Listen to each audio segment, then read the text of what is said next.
nibyo reka mbasuhuze kandi mbahe ikaze mbifurize kugubwa neza.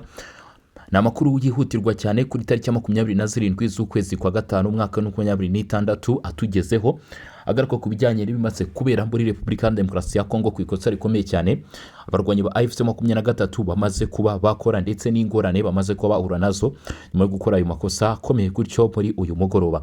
Niyo makuru tugiye kuba twagarukaho gusa nanone muri ibindi bitandukanye tugenda tugarukaho. Repubulika ya Demokarasi ya Kongo yasinyanye n'Ubushinwa amasezerano y'ubufatanye bwa polisi agamije kongerera ubushobozi igipolisi cya Repubulika Iharanira Demokarasi ya Kongo, byongera ubufatanye hagati ya leta ya Repubulika ya Demokarasi ya Kongo n'Ubushinwa. Wari kari imirwano ikomeye hagati ya M23 na FARDC yateye abaturage guhunga ku bwinshi, ni mu gihe kandi u Rwanda na Tanzania nabo bagiranye amasezerano. Turaza kureba amasezerano u Rwanda na Tanzania bagiranye, gusa tugiye kuba twakwinjira mu makuru akomeye cyane ahitwa Nyabiyondo ndetse no mu bice bya Rubaya, turebe uko situation ihagaze kugeza uyu mugoroba. Ibitero by'indege byongeye kumvikana ku mirongo y'imbere ku rugamba, intwaro ziremereye zirimo mu by'ukuri izitwa artillery mu by'ukuri nazo ziriwe zumvikana ku mirongo y'imbere ku rugamba. Abarwanyi ba AFC 23 bahanganye ku buryo budasanzwe uyu munsi na Wazalendo ndetse FARDC, yewe kandi coalition yose baravuga ko yari yazamutse kuri ubu yinjiye mu mirwano. Tugiye kureba rero uko byose bihagaze, ariko mbere ko twinjira muri amakuru n'ibiganiro reka mbanze ngusabe gukanda subscribe niba ari ku nshuro ya mbere dukurikiranye. Niba usanzwe dukurikirana mu by'ukuri ni by'agaciro kandi by'ingenzi ko waramaze gukanda subscribe. Hanyuma kandi nanone ndasaba like kugira ngo mu by'ukuri turusheho kugera tujyana neza. Niba wakunze ikiganiro cyangwa ukunda amakuru n'ibiganiro tugenda tukugezaho, ibitekerezo byanyu n'inyunganizi turaza kubyakira muri comment, ariko kandi biracyanashoboka ko mujya muri group ya WhatsApp uciye kuri link tuba twagushyiriye muri comments. Reka twinjire mu makuru nta gutinda turebe uko bihagaze kugeza kuri uyu mugoroba. Nyabiyondo abaturage bakomeje kugira ubwoba nyuma y'imirwano ikomeye cyane yahuje Wazalendo na AFC 23 kuri uyu wa 27 kuri wa gatatu mu gace ka Nyabiyondo gaherereye muri teritwari ya Masisi na Kivu y'Amajyaruguru. Mu by'ukuri haranzwe n'imirwano ikomeye cyane, aho byatumye abaturage bagira impungenge zikomeye cyane ndetse zikaba zarushaho kwiyongera nyuma y'imirwano ikomeye iri guhuza abarwanyi ba Wazalendo n'inyeshyamba za M23 muri aka gace. Mu by'ukuri bigaragara ko gafite runini mu bya gisirikare ndetse n'ibijyanye n'ubuhahiranire, akaba ari agace kari strategique nk'uko amakuru amaze gutangazwa abivuga. Imirwano yatangiye mu gitondo cya kare ubwo abarwanyi ba Wazalendo bivugwa ko aribo batangije ibitero ku birindiro by'inyeshyamba za AFC 23 byari biri muri aka gace. Mu by'ukuri aho izi nyeshyamba arizo zagenzuraga Nyabiyondo, habaye kurasana gukomeye hifashishijwe intwaro ziremereye n'izoroheje. Ibintu byateye ubwoba n'ihungabana rikomeye cyane mu baturage umunsi wose. Bamwe baza guhunga bava muri bice byabiragamo imirwano mu rwego rwo kuramira ndetse no gukiza amagara yabo. Abaturage benshi bahise bikingirana mu ngo zabo kubera gutinya amasasu n'urusaku rw'intwaro rwumvikanaga hirya no hino mu mujyi. Abandi bahisemo guhungira ku bitaro bikuru bya Nyabiyondo, aho bibwiraga ko bashobora kubona umutekano mu gihe imirwano yari ikomeje gukaza umurego uko amasaha yarushagaho kugenda yihereka. Gusa bamwe mu by'ukuri biravuga ko bahuye n'ikibazo cyo kuba hari abinjiye mu maduka ndetse n'ibikorwa bigiye bitandukanye byanga bajya gusahura bitwikiriye iyo mirwano yari irimo guhuza abarwanyi ba AFC 23 ndetse n'uruhande rwa Wazalendo. Abaturage benshi bahise bikingirana mu ngo zabo kubera gutinya amasasu n'urusaku rw'intwaro rwumvikanaga hirya no hino. Abandi rero bagaba bagiye bahungira mu bice bigiye bitandukanye. Kugeza ubu mu masaha ya nimugoroba biravuga ko guhera ku isaha 6 z'amanywa mu by'ukuri nta mubare nyawo wari wakamenyekanye w'ababa bapfiriye cyangwa bakomerekeye muri imirwano, ndetse n'ibyangiritse ku mitungo y'abaturage ntabwo byari byakamenyekanye neza no kugeza na n'izi saha. Nyuma y'amasaha menshi yo kurasana, abarwanyi ba Wazalendo baje kuba mu by'ukuri bafata neza rwose zimwe muri position za Nyabiyondo, bituma haboneka mu by'ukuri ko imirwano iri buze kurushaho gukara ndetse no gukomeza. Gusa biravuga ko hagiye hacamo amasaha y'agahenge, bikabaho ngombwa ko mu by'ukuri Wazalendo basubira inyuma ndetse ukabona ko ngo hari kwataka amakipe agiye atandukanye, amatsinda mu by'ukuri akomeje kurushaho kugenda asimburana. Ni imirwano rero yanagize ingaruka zikomeye ku bikorwa by'ingendo n'ubuhahiranire hano muri aka karere. Umuhanda uhuza Kasheberi ndetse na Masisi Centre ndetse uhuza na Nyabiyondo na Mutongo, imihanda yahise ifungwa kuva imirwano yatangira, kandi kugeza kuri uyu wa gatatu ibikorwa by'ingendo kuri uyu muhanda ntibyari byasubukurwa kugeza na n'izi saa cyangwa se na n'uyu mugoroba kubera imirwano yakomeje kumvikana muri aka gace ka Nyabyondo. Mu bice byinshi bya Nyabyondo abaturage bakomeje kuba mu bwoba bwinshi ndetse no mu gihirahiro, aho benshi bavuga ko bafite impungenge z'uko imirwano ishobora kongera kubura umwanya uwo ari wo wose, ndetse kandi bakavuga bati nubwo ibi ngibi ni ukuvuga ibyari bitangajwe ubwo yaciyemo agahenge, aho abaturage bavuze bati situation twe turi kubona ahangaha isaya ku yindi imirwano ishobora kuba yakubura. Hari amakuru avuga ko bamwe mu baturage batangiye gutekereza guhunga berekeza mu duce babona ko twaba dutekanye kurushaho. Nyabyondo ni kamwe mu duce twakunze kugaragaramo imirwano hagati y'impande zitandukanye ziri mu ntambara mu burasirazuba bwa Repubulika ya Demokarasi ya Kongo, aho ibikorwa by'imitwe yitwaje intwaro bikomeje guteza umutekano muke n'ibibazo bikomeye by'ubutabazi ku baturage. Kuba Nyabyondo yatatswe ndetse bigaragaza ko mu by'ukuri kugeza kuri ubu ngubu imirwano iri kuba ishobora kuba iri seri, ndetse ashobora kuba urugamba rukomeye cyane, kubera ko ibice bya Nyabyondo ahitwa Burubi ni tumwe mu duce kuri ubu ngubu twari turinzwe ku buryo bukomeye cyane cyangwa se ku buryo buhambaye n'uruhande rw'igisirikare cya leta ya Repubulika ya Demokarasi ya Kongo bagabyemo ibitero. Ari ibice byari birinzwe ku buryo budasanzwe n'inyeshyamba z'umutwe wa 23. Kuva ahanga muri ibi bice hakomeje kugenda hakumvikana imirwano, biragaragaza ko mu by'ukuri hano muri teritwari ya Masisi nta mutekano n'umutuzo urimo. Si Masisi yonyine gusa, Warikare imirwano ikomeye hagati ya AFC M23 na FARDC ahitwa Misambo yateye abaturage benshi guhunga. Kuva mu gitondo nanone cyo kuri wa gatatu tariki 27 Gicurasi no 26 mu gace bita Misambo, na gace gaherereye rwagati ahitwa Kisimba ndetse na Ikobo muri teritwari ya Warikare mu ntara y'Kivu y'Amajyaruguru, haravugwa imirwano ikomeye. Iyi mirwano nayo iri guhuza umutwe wa M23 n'ingabo za leta ya Repubulika ya Demokarasi ya Kongo FARDC zirimo zirafatanya n'abarwanyi ba Wazalendo. Amakuru aturuka muri ako gace aravuga ko abarwanyi ba M23 bagabye igitero gishya ku bintu by'ingabo za leta bagamije kwigarurira ibice kwagura ibice bagenzura muri teritwari ya Warikare, imwe mu zimaze igihe zibasiwe n'umutekano muke n'intambara z'urukurikirane. Abaturage bo muri Misambo n'inkengero zaho baravuga ko kuva mu rukerera humvikanaga urusaku rukomeye rw'imbunda nto n'iziremereye, ibintu byateye ubwoba bwinshi abaturage batuye muri ibi bice. Abaturage benshi bahise bava mu ngo zabo barahunga, bahungira mu mashyamba no mu bindi bice bikingiwe kuri y'amasaso. Amakuru yizewe ava muri Warikare avuga ko imirwano mishya ibaye nyuma yaho kuwa kabiri tariki 23 Gicurasi no 26 umutwe wa AFC M23 wongereye kwisubiza imidugudu ya Ihura, Katobo ndetse na bita Mukohwa yo muri groupe mu Yaksimba, nyuma y'imirwano yahuje uwo mutwe na FARDC ndetse n'abafatanyabikorwa bayo. Ibyo byatumye umutekano ukomeza kuzamba muri ako karere, ndetse abaturage benshi bongera guhunga inshuro nyinshi. Abasesenguzi baravuga ko uko AFC M23 ikomeza kwigarura ibice byinshi bishya muri Warikare ari nako ikibazo cy'ubutabazi n'ubuzima bw'abaturage kirushaho gukomera. Hari impungenge z'uko abaturage benshi bashobora kubura aho bikinga ndetse naho bakinga umusaya kubera kwimurwa kenshi n'intambara zikomeje kwiyongera mu burasirazuba bwa Kongo. Kugeza ubu nta mubare nyawo uramenyekana w'abamaze guhunga cyangwa abangirijwe n'iyi mirwano, gusa amakuru ava muri ako gace agaragaza ko abaturage benshi bakomeje guhunga berekeza mu bice bifatwa nk'aho hatekanye kurushaho. Imirwano ikomeye kubera muri Warikare nimwe mu ikomeje kongera umwuka mubi mu burasirazuba bwa Kongo ku bijyanye n'umutekano waho ukomeje kuzamba.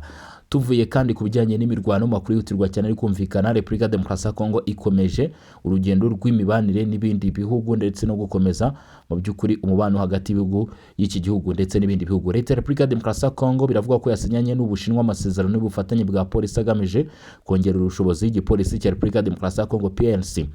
Guverinoma ya Repubulika ya Demokarasi ya Kongo yakomeje gushimangira umubano wayo n'Ubushinwa nyuma yo gusinya amasezerano mashya y'ubufatanye mu rwego rw'umutekano n'igipolisi.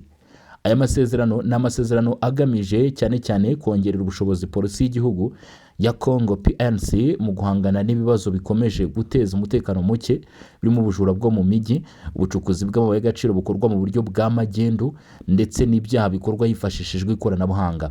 Aya masezerano yashyizweho umukono kwa kabiri tariki 23 Gicurasi i Beijing mu Bushinwa hagati ya Vice Minisitiri w'Intebe akaba na Minisitiri w'Umutekano n'Ubutegetsi bw'Igihugu wa Repubulika ya Demokarasi ya Kongo Bwana Jackman Shabani hamwe na Wang Xiong umujyanama wa leta y'Ubushinwa ndetse akaba na Minisitiri w'Umutekano rusange muri icyo gihugu. Intego y'ubufatanye bushya nk'uko byatangajwe n'ishami rishinzwe itumanaho muri Minisiteri y'Umutekano ya Repubulika ya Demokarasi ya Congo. Aya masezerano azafasha mu gutanga ubufasha bwa tekinike ku gipolisi cya Congo, cyane cyane mu kongera ubushobozi bw'abapolisi mu bikorwa byo gucunga umutekano no kurwanya ibyaha bigezweho.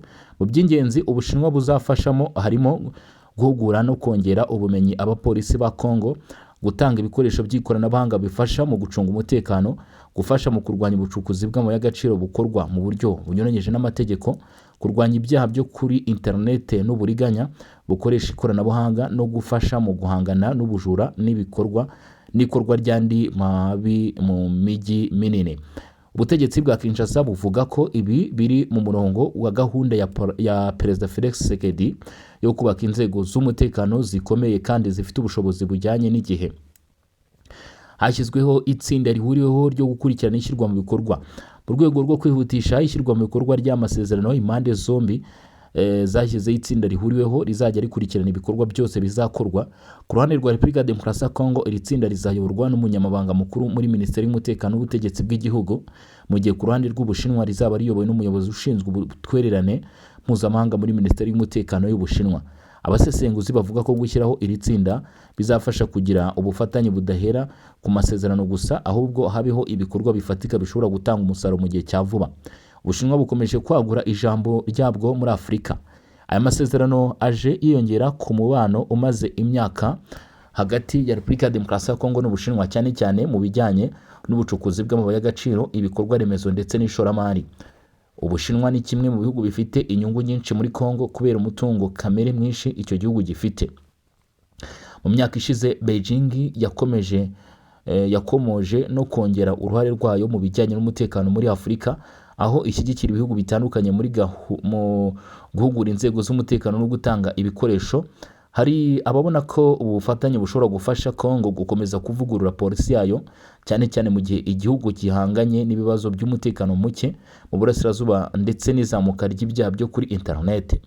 Icyakora hari abasesenguzi bagaragaza impungenge ko ibihugu bya Afurika bikwiye kwitwararika kugira ngo ubu bufatanye butazatuma birushaho kugendera ku nkunga z'amahanga mu bijyanye n'umutekano ndetse n'ikoranabuhanga.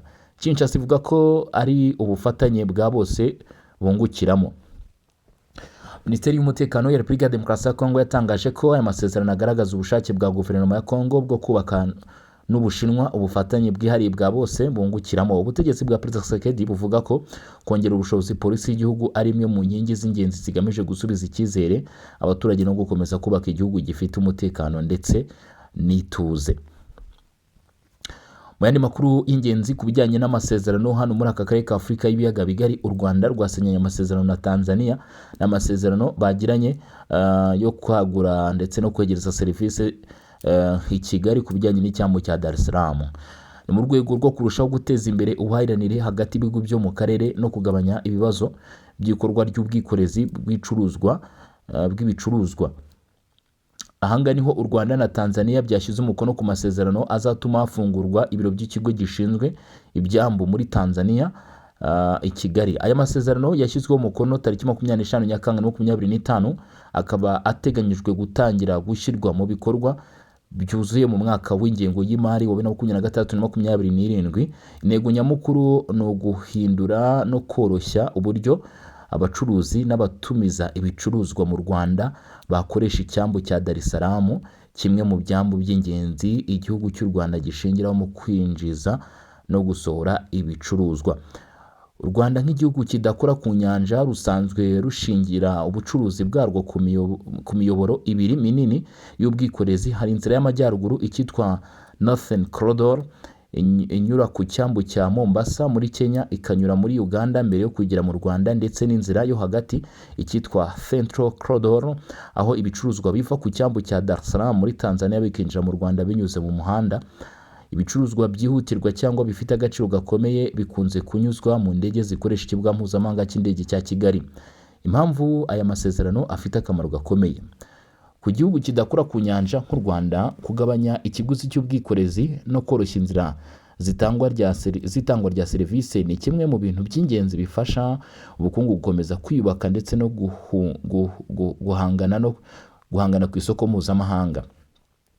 mu bihe byashize abacuruzi b'abanyarwanda bahuraga n'imbogamizi zikomeye zirimo gutanga amafaranga menshi ku bahuza mu bikorwa byo gukurikirana ibicuruzwa cyangwa gutegereza igihe kinini ibicuruzwa byabo bikadindira ku byambu byo mu karere kubera ubukererwe bw'ibyangombwa n'imikorere ya bikurasi.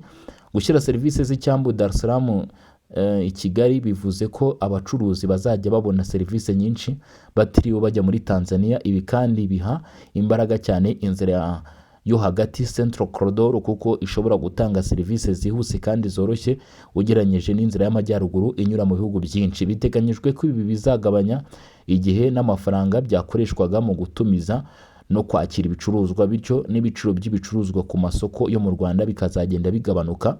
Serivisi zizajya zitangirwa i Kigali. Ibiro bya TPA bizafungurwa i Kigali, bizafasha abacuruzi gukurikirana aho ibicuruzwa byabo bigeze, gukora ibikorwa byo kubyemeza no kubisoresha ndetse no kurangiza ibyangombwa byinshi bidasabye ku cyambu cya Dar es Salaam. Abayobozi bavuga ko iri koranabuhanga rizashingira ku buryo bwa digital kuko ubu hejuru ya 90% bya serivisi zitangirwa ku cyambu cya Dar es Salaam zisanzwe zikorwa kuri internet. Ibi bizafasha kugabanya cyane igihe ibicuruzwa bimara mu nzira cyangwa ku cyambu.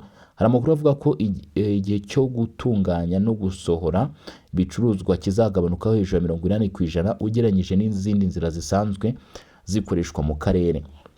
Iyi gahunda ishobora gutuma icyambu cya Dar es Salaam kirushaho kuba kimwe mu byambu byihuta kandi byizewe muri Afurika.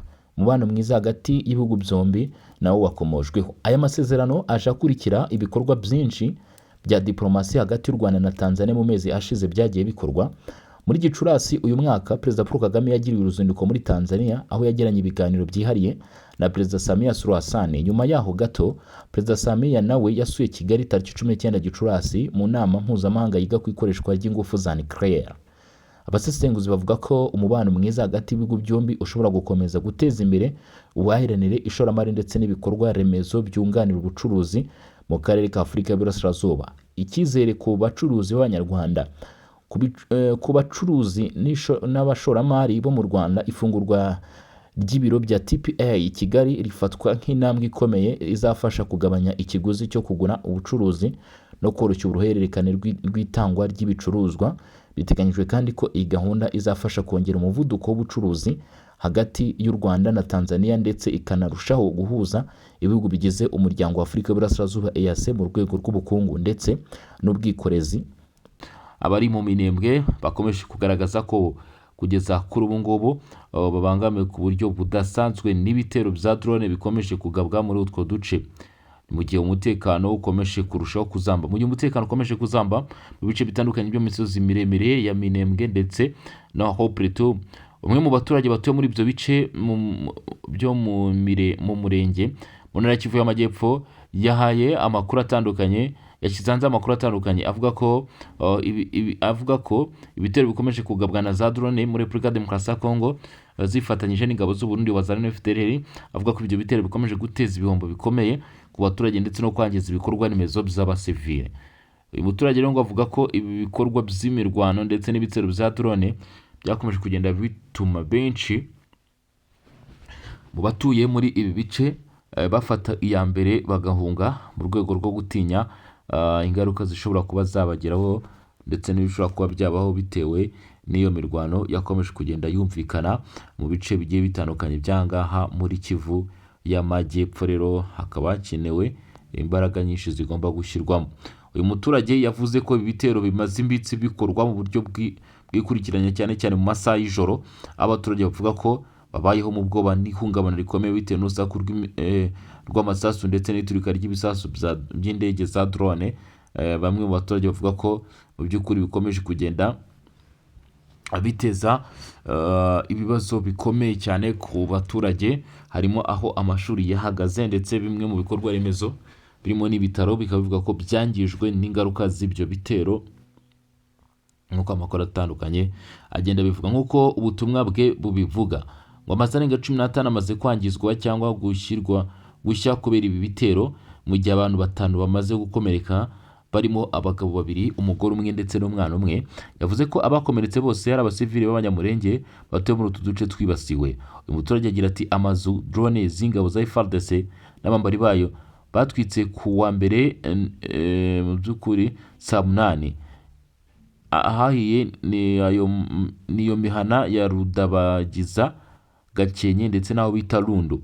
Iyi mihana yombi ngo uko ari 3 ikaba yarafashwe n'inkongi y'umuriro ndetse yaturutse kuri ibyo bisasu byaturikiye muri utwo duce nk'uko bigaragazwa cyangwa se bikomozwaho n'uyu muturage.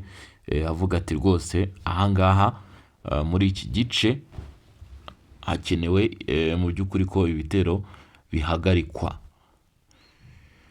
Yakomeje asobanura ko ibindi bitero byabaye no ku wa gatandatu w'icyumweru gishize, aho andi mazu yangiritse ndetse abantu 2 bagakomereka. Yongeyeho ko ku wa mbere hakomerekejwe abandi bantu 3. Ibi navuga ko bikomeje gushyira abaturage mu kaga gakomeye. Ati hari andi mazu yahiye ku wa gatandatu w'iki cyumweru gishize, n'abantu bamaze gukomereka bakaba ari 5. Ku wa gatandatu hakomeretse 2, naho ku wa mbere hakomereka abagabo 2 n'umwana.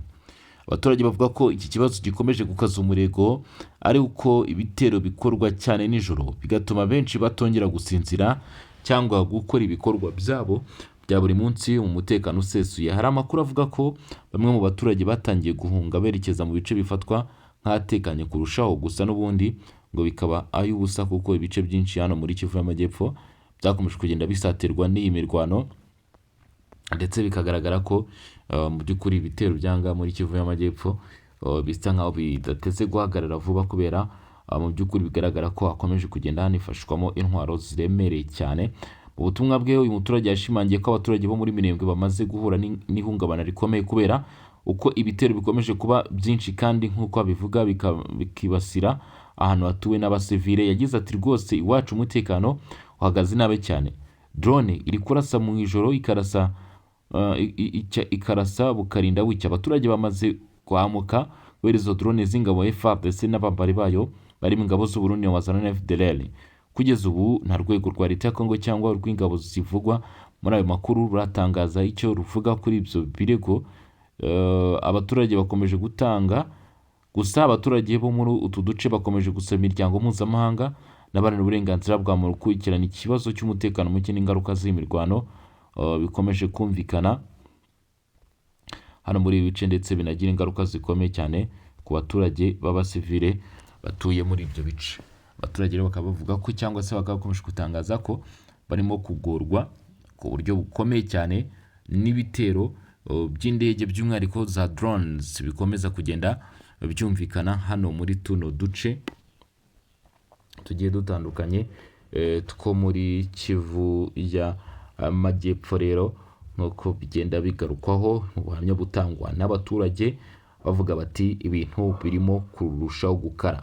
Mu makuru atandukanye akomeje kugenda atugeraho rero, kandi nanone nk'uko nari mbibabwiye muri Warikare, imidugudu ya Ihura, imidugudu irimo Katobo ndetse n'abita Mukohwa yakomeje kugenda yumvikanamo imirwano ikomeye cyane. Imirwano ikaba yahuzaga umutwe wa 23 ndetse na FCM23. Ahangaha akaba ari muri Kisimba muri teritwari ya Warikare mu ntara Kivu y'Amajyaruguru. Iyi midugudu rero irimo Ihura, Katobo ndetse na Mukohwa nyuma yo kuberamo imirwano amasaha menshi cyane ihanganishije izi mpande zombi. Imidugudu yaje kubona nyirayo nk'uko amakuru aturuka muri ibyo bice akomeje kugenda bitangaza. Ni mu by'ukuri imirwano ikomeje kumvikana nyuma y'imirwano ikomeye yahuje izi mpande zombi hamwe no kuvuga FCM23 ndetse na FARDC bashyikiwe na Wazalendo. FCM23 yabashije kongera mu by'ukuri kuba yahura n'uruva gusenya muri tuno duce, gusa biravuga ko izi nyeshyamba mu by'ukuri zabashije kubona ubufasha bw'abarwanyi baturutse muri Rucuru, muri teritwari ya Rucuru mu gace ka Kalembe ndetse no muri Masisi, kuko byatangajwe n'amasoko y'amakuru aturuka muri ibyo bice akomeje kugenda bitangaza. Gusa biravuga ko ingabo za leta zakoresheje drone mu gutera ibisasu ku bindiro mu by'ukuri by'ingabo za leta, no kuvuga izi nyeshyamba Prito.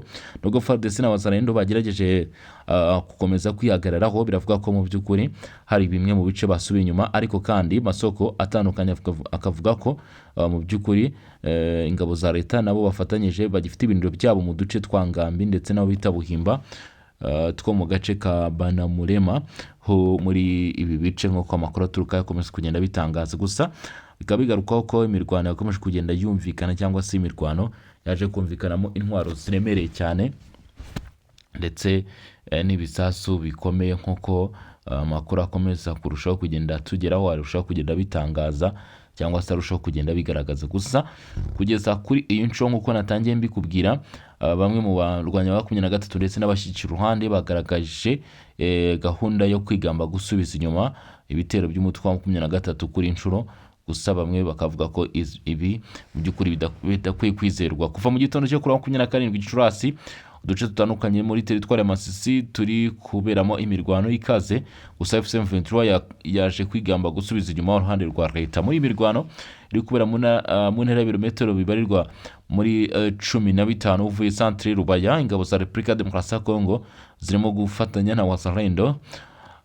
Gusa kugeza uyu munsi ntiharamenyekana uruhande rwatangije iyi mirwano cyangwa ruri kwitwara neza, ariko abaturage bamaze igihe kirenga cy'umweru bahungira aho batekereza ko hateganye. Bo barakomeza kuzinga utwangushye bava mu ngo zabo kubera imirwano ikomeje kugenda yumvikana kuva mu gitondo cyo ku itariki 23 Gicurasi kugeza mu masaha y'igicamunsi. M23 yambuye mu by'ukuri ibice bigiye bitandukanye nk'uko izi nyeshyamba ziri kubyigamba uruhande rwa leta. Abavuga ngo Bukinanyana, Gasenyi, Runigi, Karunga, Bushiha, Nkokwe, Nyakigano, Musheberi ndetse na Kavuta. Gusa nubwo izi nyeshyamba zakomeje kugenda zitangaza aya makuru, ntago mu by'ukuri haragaragara ibimenyetso simusiga kuko bigaragaza ko bafashe ibyo bice mu